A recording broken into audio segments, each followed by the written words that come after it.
Ha? Sama na, hilak na yun na si Burnok. Hilak. So yun, what's up tol? Isang mapagbalang araw na naman po sa inyo lahat. So, tuloy pa rin tayo sa ating pag-upload ng mga bagong video at update po natin dito sa bahay. No? So, maya-maya siguro ay uuwi na kami ni Burnok. At siguro isasama natin si Dave. Sabay lang ta Dave, balay. Ang ato'y bilin diri si Kuan lang, Patrick. Sabay sila ni Brad Arnel. Trek, diri lang ka Trek. Kubanan nimo si Brad Arnel diri ha. Sabay mi ni Burnok ug ni Dave. Sama tayo, sama mo din. Ya mo balik ra mi sa inyo diri mag atag siguro may konsumo siguro. Ha? Ha? Ayaw, sabay ko. Pag sapato dito. Ay, dalo na mo ni sa Burnok. Batay mo doon no. Bugbaw ko ni sapato, Brad. Oh. Ko din bugbaw ko sapato. Oh, ikaw rin mo ibala diri. Ina naman ako si Mama. Maglaw ka lang ng sapato diyan. Mag-alalay ka dito, Brad, muna. Para may Sugan mo sapato nga ako, Brad. ha? Hindi buto ba? Patutin. Ano man tol, masarap daw. Ang iwan namin dito si ano lang. Ha? Hindi ko kakain ng mais buto. Mais lang yung kinakain nyo doon, no? Dito, ano, palay. Alay. Bugas na masarap. Ayun ako nakakain ng ano, nabusog yung Nabusog ka? Ha? wala na yung gatas. Yung tiyan ko na kain ng ano, bato. Ah. Yung katutin. Sarap talaga yun. May relo na si Brad Arnel, binigyan ni Papa ng relo. Yan ang relo bay. Oh, ito. Sa'yo daw yan. Gising na yan. Salamat, salamat Brad. Kasabi na yung itay Brad nga. Salamat Brad. Para pag alas 12 na, pwede na kamo kaon. Oh, baka maibala ka na naman na mag-ihaw dyan, Trek. Baka maubos na yan pagbalik namin ni Dave, ha? Babalik kami agad dito. Maghanap lang kami ng pwede nating dalhin dito pagkain. Ang dami Brad. Bay. Bukas babalik kami dito, magdala kami ng kung may madala kami. Wala ko kung paano. Baka ilan mo pa ng ginas labas. Sira no. Wala. Ipangayo rin ako dito. Sira na. Dapat bukad na. Sila na yung binigay sa akin, no? Ano? Oy, kaparayara ta. Sira na. Sige lang, pag may pira ko, magbili tayo ng bago. Sira na. Si Brad Arnel din. Nakuputi ng ginas sa baba ina mo sinilas ko hindi ulam. Okay, ulam ba ko sa papa ni Good Buds ni ba? Puro barko Brad. Hiram na ng sinilas na parang barko daw. Magbilit. Okay na Ha? to para Okay na yan. Makontento tayo kung ano ang meron. sinilas.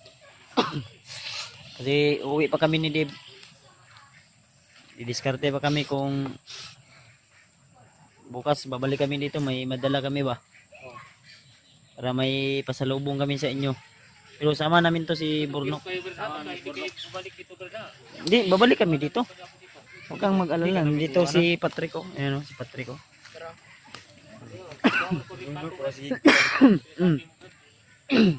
May ubo pa ako tol.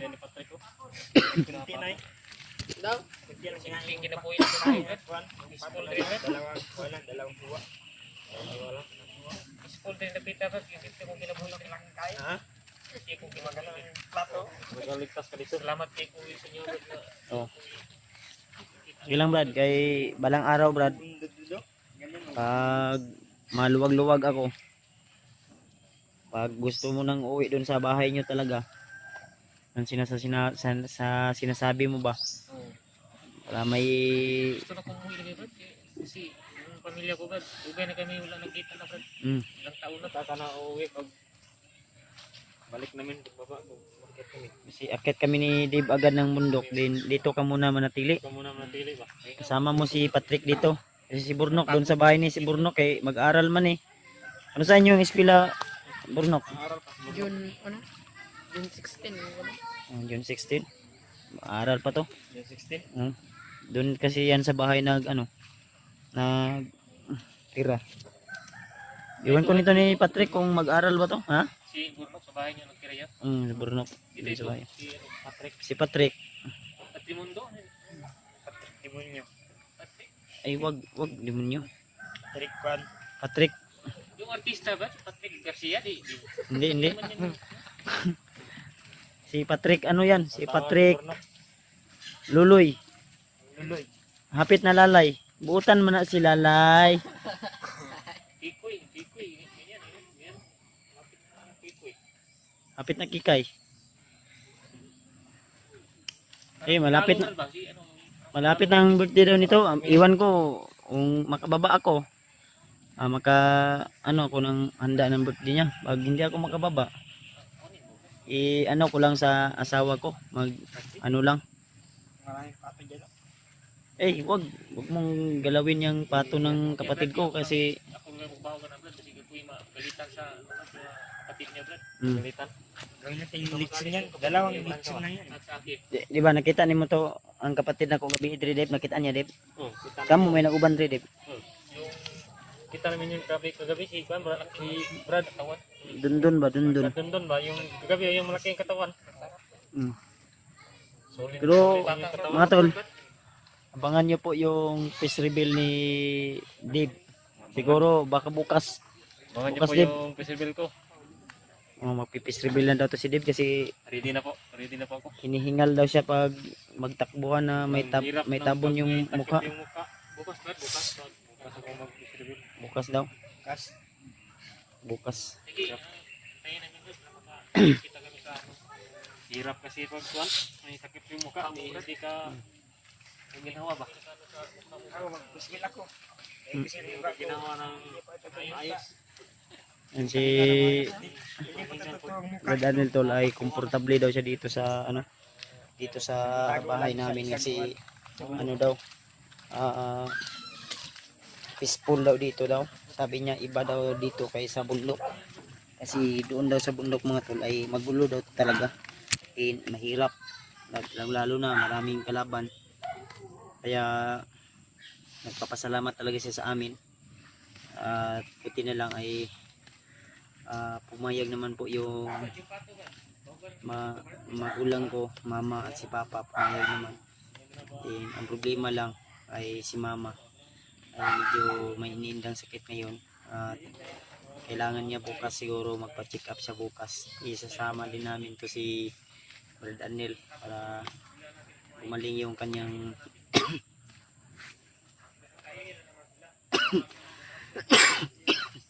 gumaling yung kanyang tainga kasi iwan ko sa kanya kung parang kasi may diferensya yung kanyang pandinig kaya kailangan ma-check up din. Kasi sabi niya sa amin na tinorture po talaga daw siya, binuhusan ng tubig, pinukpok ng baril yung kanyang ulo. Kaya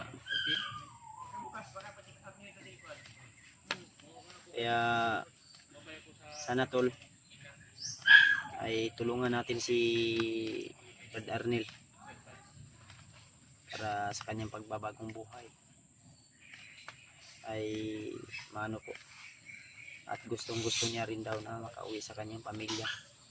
Kaya sinabi niya sa amin na wag na lang po isabi kung saan po yung kanyang area talaga o lugar niya kasi para lang daw din po sa safety niya at sa kanyang pamilya kasi alam niyo naman na lagi tayo mainit sa mata ng mga kalaban, lalo na may mga hunter din na trader na laging nagtatrader, kaya di natin talaga maiwasan na ay mga privacy po kami na hindi namin sinasabi sa inyo. Kaya sana tol kung makita nyo man ang video na ito ay sana ikalat nyo po, i-share nyo po lalo na sa mga bago pa lang dyan na hindi pa po nakasubscribe ay huwag mong kalimutan tol na isubscribe yung aking YouTube channel. Lalo na humina po yung rate ng aking channel ngayon, medyo humina po talaga, hindi ko alam kung bakit, pero huwag po tayong mag-alala, okay lang po yan dahil ang importante ay may mga nanonood pa rin at may mga sulit pa rin tayo nakaabang sa ating mga bawat upload na video.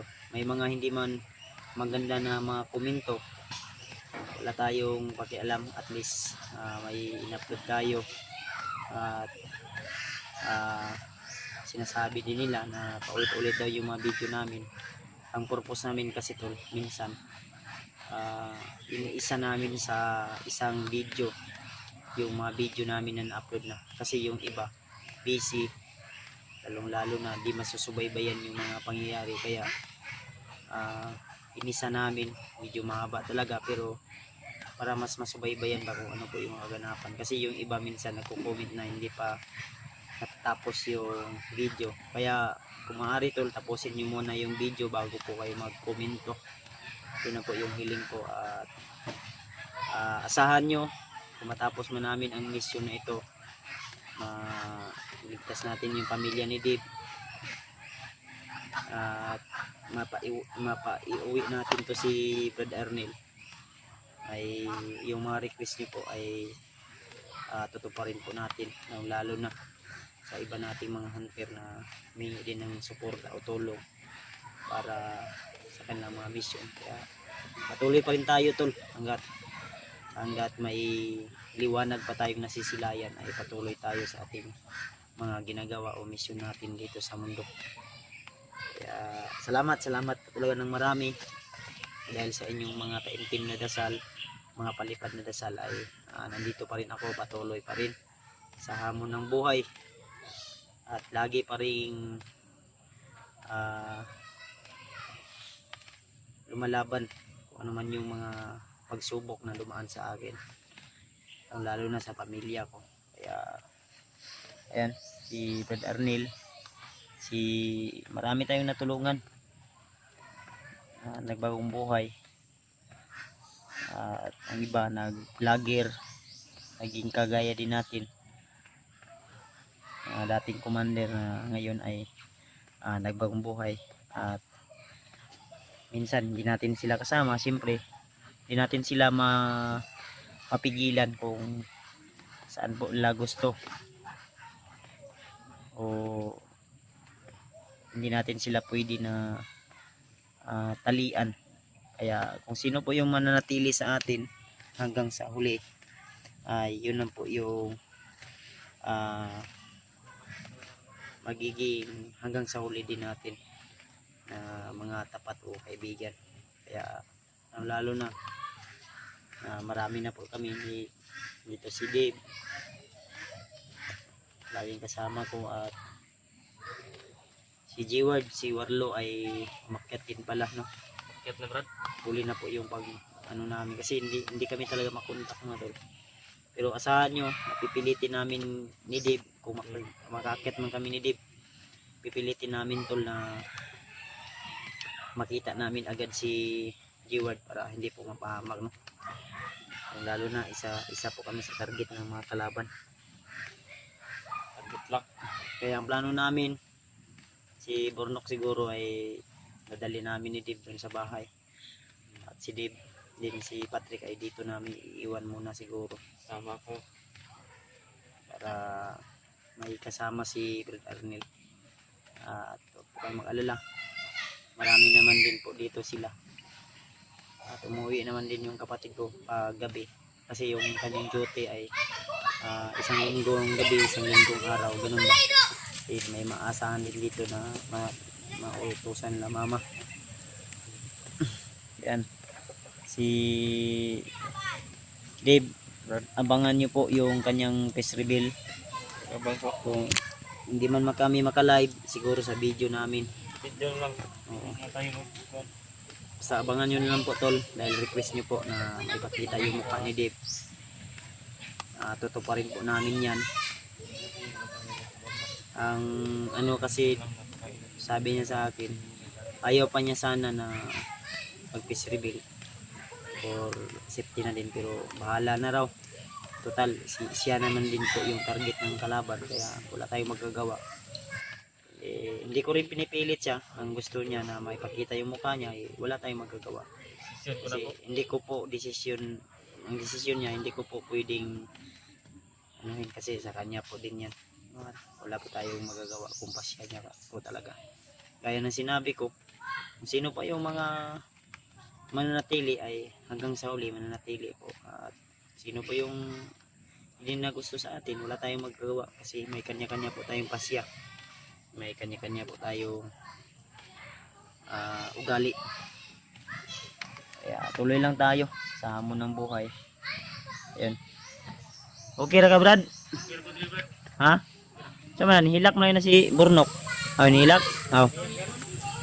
Ay, masakit yung ngipin niya. Sakit yung ngipin ni Burnok. Bibili lang siguro tayo ng gamot mamaya, Burnok, pag uwi. Doon sa pharmacy. At ako, kailangan ko rin uminom ng gamot. May binili naman yung asawa ko na gamot para sa akin. Okay naman, kainom ako kagabi at kaninang umaga. Kaya kami ni Dave ay uwi na din kami ngayon para makapagpahinga din. Ayun, sila Arnel dito lang muna. Ayun, babalik na lang kami bukas, tol.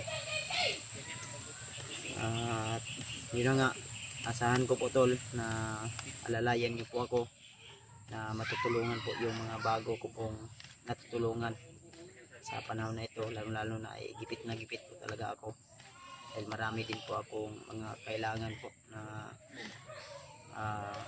uunahin.